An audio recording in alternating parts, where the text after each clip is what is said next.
Hey guys, JC Smith here. This is what we're going to work on today. I bought this thing 2-3 months ago. I just finally had it brought in, I don't know, maybe 3 or 4 weeks ago, and it's been sitting here and I really need to get going on it and figure out what's going on. Before I tell you what's going on, let me tell you about the truck. This is kind of an odd duck. This is a GMC c8500. It has a 11,000 pound front axle, 20,000 pound rears for a total of 51,000 GVW. And what was attractive about this truck was not the fact that it's, a top kick body, because it's not very popular or desirable around here. What it is that suspension. This is a Hendrickson walking beam suspension. And it's in really nice shape. The springs are still nice and arched. The bushings all look good. It's on a double frame. And the frame's pretty clean. Everything's intact. It's got a leaking wheel stone, not a really big deal. But the unattractive part about it is the body. The c8500. That's one thing that's very unattractive about this truck in our area. Nobody seems to want those. Even with that raised roof right there for the air seat, if you didn't have that, you'd have a flat spot on your head where you're hitting the ceiling.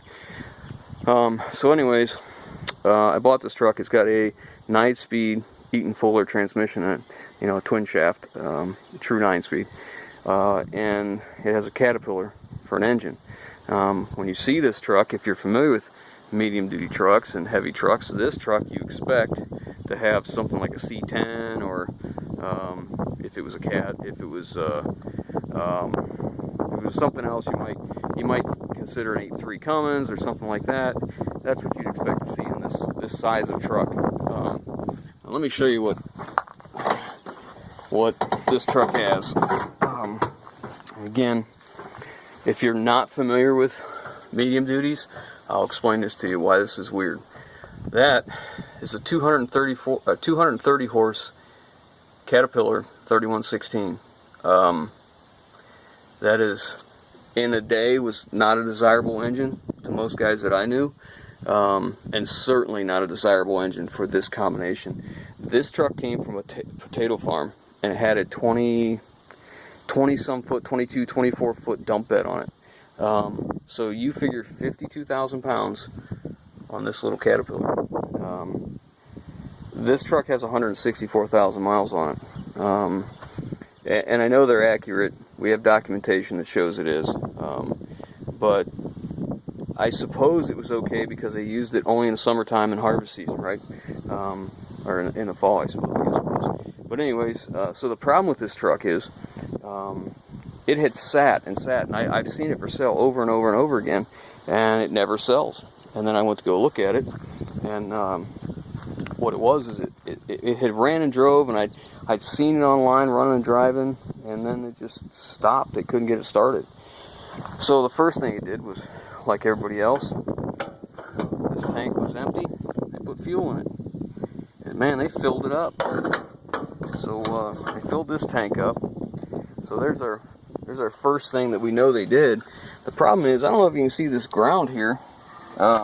This isn't a shadow. That's dripping diesel fuel from right there. And if you understand what this is, that's the crossover, and that's the crossover tube that goes from this tank over to the other tank. Let's see why that's important here. You notice here, there's no draw. So we're not pulling any fuel out of this tank. Now this tank's full. So I went over to the other tank, and most of you guys know where I'm going with this. This is the one we're drawing off of. Our feed line, our return line, and event. So I went in here, and of course, she's empty. So I put 5 or 10 gallons of diesel, whatever it was, and I figured what they did was it ran until it ran out of diesel fuel, right? That's typically what happens. So then I took the fuel filters off, and I filled them up and primed them, and I kept looking, and when I bought this, I checked the oil, and it was low, but it had oil. And today, this has been 2-3 months since I bought this truck, but let's see if I can get this dipstick over here where you can see it. Wow, that sun is really giving me troubles today. I can't focus anything.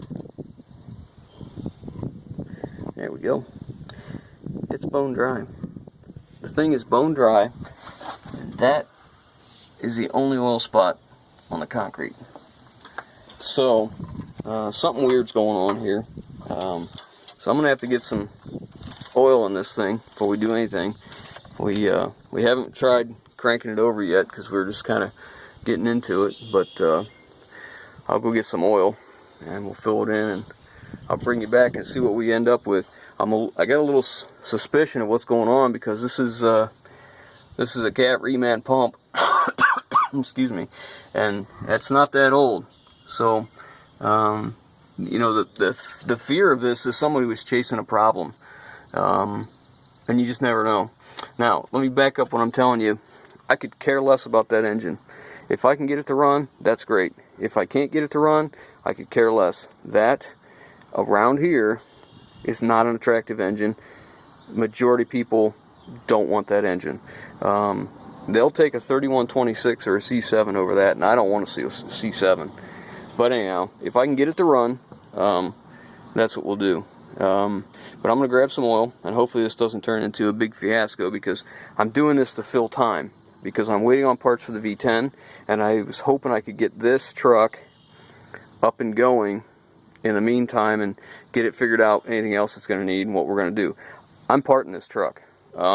Nobody's going to want this truck. Well, I shouldn't say nobody, but the majority of people are not going to want this truck because of that engine. Well, and the fact it's a GMC top kick, which isn't popular around here. Even though it's in pretty decent shape with low miles. And 164,000, I can't imagine there's really anything serious wrong with this thing. But, you know, not having any oil in it usually means one or two things. The shop that was working on it drained the oil and took the pan off and put it back, looking for a problem, or it completely leaked out and the guy didn't know it and destroyed the engine. But I don't know. We'll see. So I'll get some oil and we'll get in here and I'll get back with you. Well guys, as you can see, it's running. Showing fuel now. Battery's charging. Got some oil pressure. I guess that's about normal for a cat. Temperature's pretty low. So it was out of oil, it dripped out. So this is a 3116 with high pressure oil, electronic fuel injection. This was the predecessor to the 3126, you know, when they come around. So let's see what the old girl will do. Is I coated. The brakes are locked up back here. Look at that. You got one wheel locked up. There we go. There she's rolling. Let's see what we got now. That's better. I'm gonna put the window down. It's hotter than blazes in here. It's got air conditioning, but I bet its other form of air conditioning is better, which is 260. Put two windows down and do 60 miles an hour.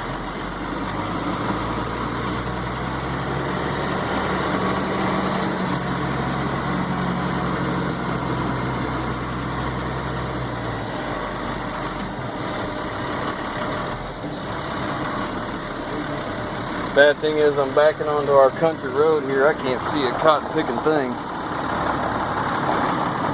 You gotta get out past them damn trees. It's not easy holding the camera too. As a matter of fact, you guys hold on. Hey guys, JC Smith here. Got back with the truck. It's taken a while. It's in the evening now. I drove it and all that, but I'm just now getting to make the video about it. Rear differentials work great. Diff lock works good. Transmission works good. Clutch works good. It runs. It holds good oil pressure. It holds good coolant temperature. It's okay, but it has an issue. I was on my way back and I'm driving along and it's just like you turn the key off.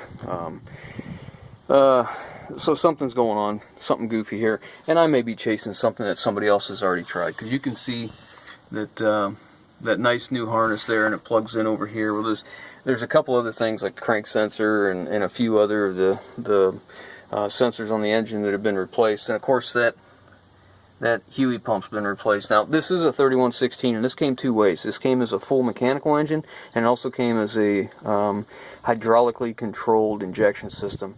And Huey stands for something I can never remember what it is, but it's basically hydraulically something engine injection.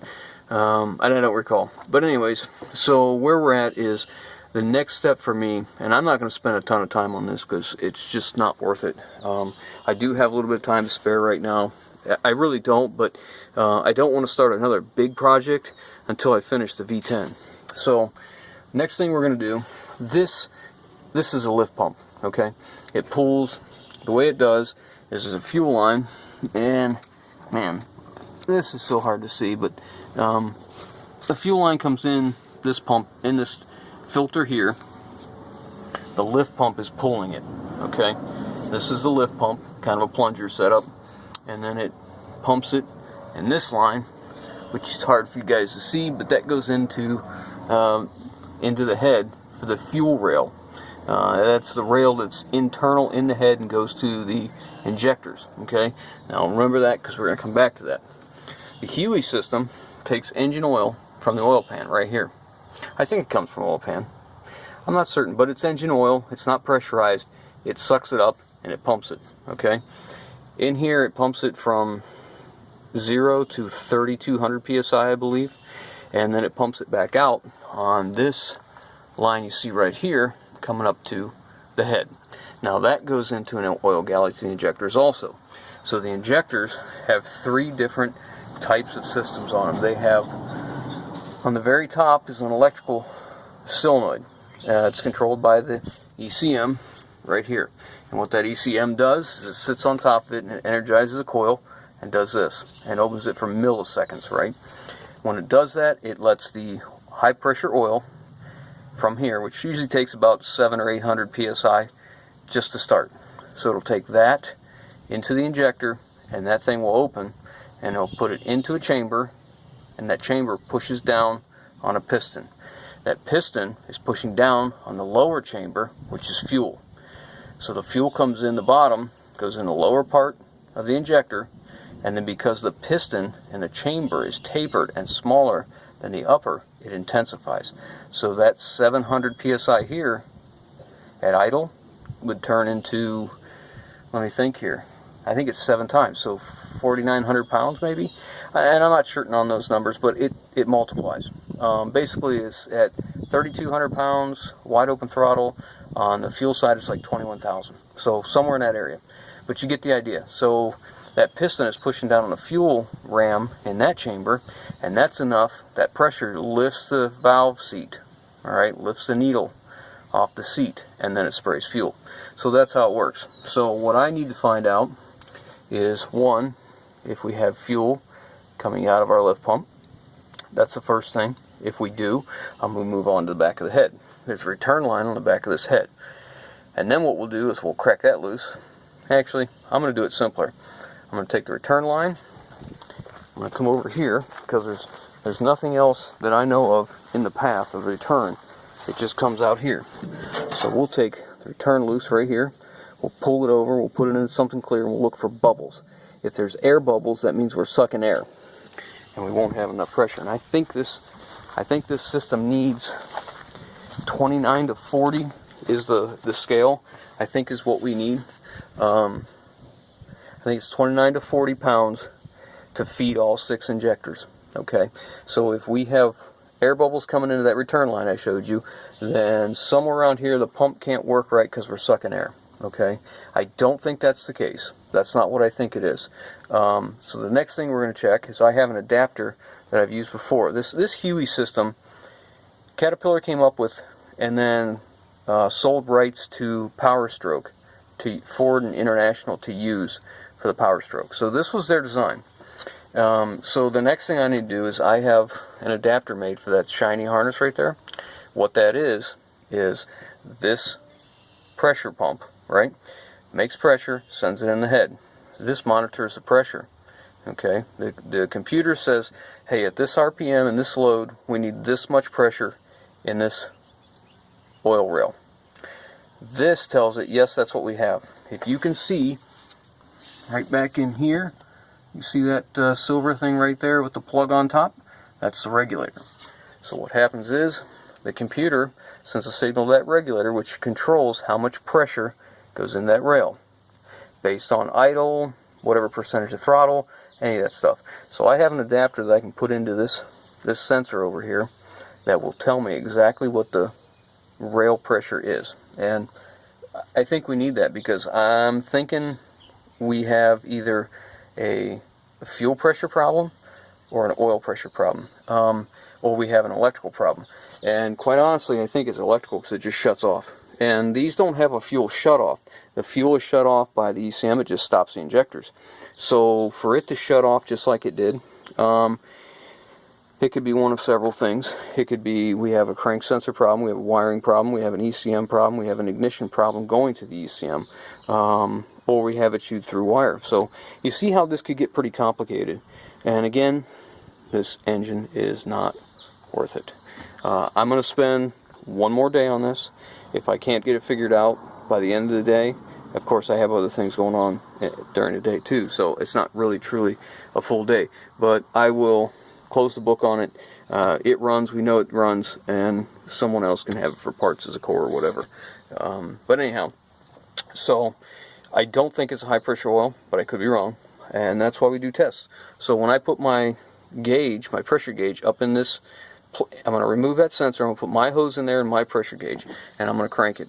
And that's going to tell me how much pressure this is putting up here. Now, if I remember right, I should be able to unplug that regulator and it will deadhead, and it will give me full pressure to that rail. If it gives me full pressure while I'm cranking, or it's dying off, that doesn't mean that the pump's bad. It could still mean that those injectors are sealed, each chamber, this chamber, the next one, with O-rings. So the O-rings could be bad. One of the valves could be sticking, which I live in the country, but I love it. But one of my neighbors, listen, is a real asshole, a real jackass. Did you hear that? One of my neighbors is a real jackass. Anyhow, so it could be bad O-rings. I don't think that's the case because when it was running, it ran smooth. Now, when it started to act up, it was giving me low power. So that is kind of like something I'm looking that's going to be in the fuel supply. Now, I'll tell you, when it shut off on me, I cranked it, and a diesel, if you're cranking and it's not starting and you're getting black smoke out of the exhaust, well, we know it's fueling. It wasn't. So the computer was not fueling. We were not getting fuel to the cylinders. So I shouldn't say the computer wasn't fueling, because what it was is we were not getting fuel in. Whether that's because the ECM isn't turning them on, the lift pump's not moving it there, or one of the injectors is stuck open, or several, and the fuel is just returning. It would have to be a lot of injectors stuck open for it not to run. But anyhow, so that's where we're going tomorrow. I'm going to leave you with that. So I'm going to upload this tonight, and so you guys can have it. And I also have the Snap-on haul of tools that I picked up today. That's pretty exciting to me because I like tools, and I've been waiting for this one particular item. I've just been too cheap to buy it because they're kind of costly. The other things are just extras that I wanted to pick up because I'm outfitting something, and check it out. You'll see. Alright guys, I'm going to go for now. We'll catch you on the next one.